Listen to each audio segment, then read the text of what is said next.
Today, we are diving deep into a really classic economic text to solve a puzzle. I mean, a puzzle that is right at the heart of capitalism. And that question is, where does profit actually come from? Okay, so let's just jump right into the big question here, because it really does feel like a paradox, right? Think about it. In a fair market, everything is supposed to be exchanged for what it's worth, its equivalent value.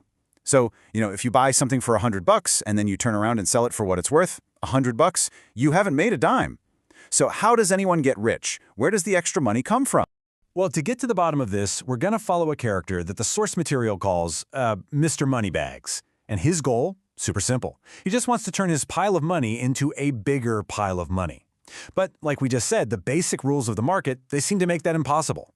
The whole game is based on this simple formula, M-C-M prime. So you start with money, that's your M, you use it to buy some kind of commodity, that's C, and then the goal is to sell that commodity for more money, that's M prime. See that little tick mark, the prime? That's the profit. That's the whole point of the exercise. But this is where Mr. Moneybags hits a total brick wall. Because remember, the main principle of a fair market is that you're just exchanging equivalents. It's value for value. So if your money M buys a commodity C at its true value, and then you sell C at its true value, well then M should just equal M. There shouldn't be an M prime, no increase. So it brings us right back to the question, where in the world is this new value coming from? So the text we're looking at is really methodical about this. It starts ruling out all the obvious suspects. First off, the extra value can't come from the money itself, right? A $10 bill doesn't just magically grow into an $11 bill. And it can't come from the act of reselling either. That's just changing the form of the value, from a commodity back into cash. No new value gets created there. Okay, so this process of elimination leads to a really fascinating and honestly a crucial conclusion. If the new value isn't created when you buy something, and it's not created when you sell it, then it has to be created somewhere in the middle. The profit, it must come from the use of the commodity, from its consumption. So this totally changes the game for Mr. Moneybags. His quest is different now. He can't just buy, a ton of widgets and hope for the best. He has to find a very specific, a very peculiar kind of commodity, one where the very act of using it actually creates new value. Yeah, the source basically describes this as a hunt for a unicorn, a mythical beast in the marketplace, a commodity that, when you consume it, spits out more value than it cost you in the first place. I mean, what on earth could that even be? And boom, here's the answer. It's labor power. And this is a key distinction. It's not the finished work, not the labor itself, but a person's ability or their capacity to work. This is that one-of-a-kind commodity. Its very use, the simple act of working, is what creates brand new value. Okay, but wait a second. For a person's ability to work, to just be, for sale in the open market, like a sack of potatoes, the source argues that a couple of very specific things have to happen first. And these are historical conditions, not something that just happens naturally. And this is where we get this really critical idea of the free laborer. And the word free here has this fascinating double meaning. On the one hand, a worker has to be free in the legal sense. They own their own ability to work, they can sell it if they want, they're not a slave. But they also have to be free in another way. They have to be free from owning anything else to sell. No tools, no workshop, no land, no raw materials. The only thing they have to put on the market to make a living is their own capacity to work. And our source material is really, really clear on this. This whole setup, it is not a law of nature.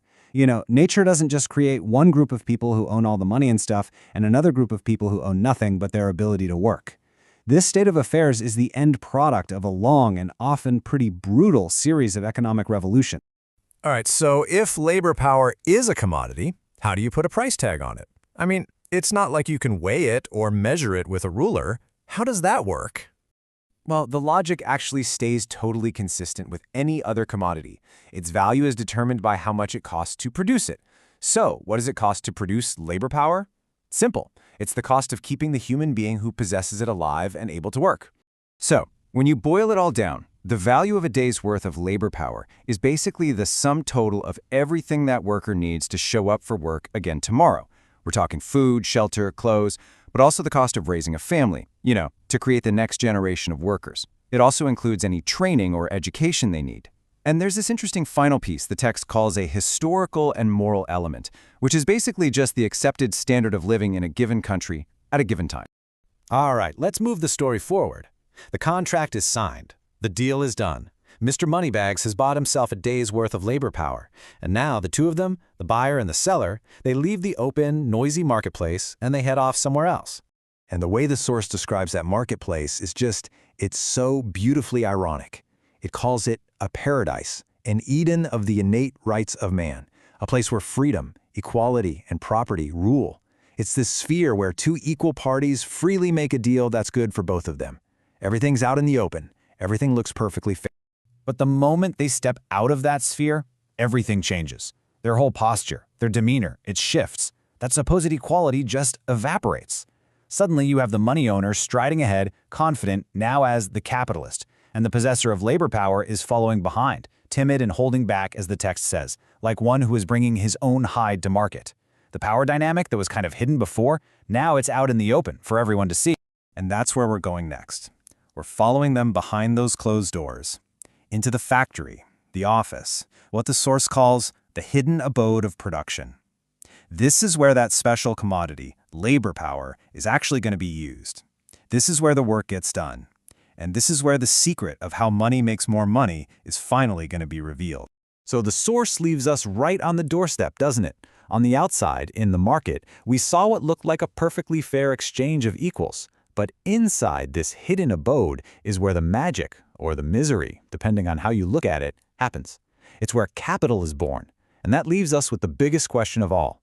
What really happens in there that allows one person to walk away with a profit, while the other just gets enough to come back and do it all again tomorrow?